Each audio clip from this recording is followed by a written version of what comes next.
Anerbili. Motion sensor outdoor lights.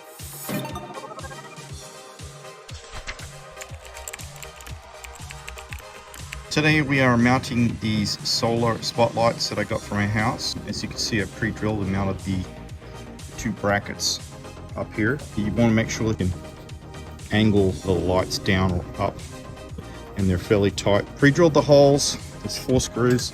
I actually used some wood screws. I'm mounting this into my wood pergola out the back of my house. Noting that the light will slide down on top of this, and so will the sensor. I split these fairly far apart because the cable is fairly long, and I wanted to make sure that we had no issues with unplugging and plugging back in if I need to. Okay, let's slide the lights on. These lights slide on real simple.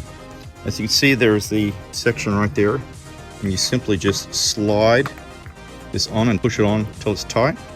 Now, on the side here, you can see there's a button, there's a mode switch. We have ours set to mode 2, so you're essentially pushing it twice. So this is kind of what the light looks like. Now, I do need to tighten this screw right here to hold it at a good angle. But as you can see, I've got the solar set up like this. I will tighten that again, and then I'm going to secure the cable up against the wood. I've got the light up. I just used some NM staples to secure the cable to the top of the 2x. As you can see, the light's sitting up there right now. Got the solar array pointing up and the motion light sliding down. Looks good. Thank you very much. Mode 2, sensor.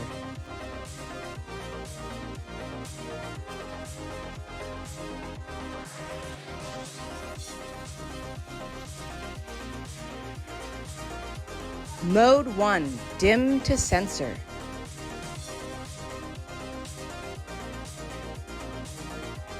Thanks for listening and watching our video. If you like what you see, please like this video and subscribe to my channel.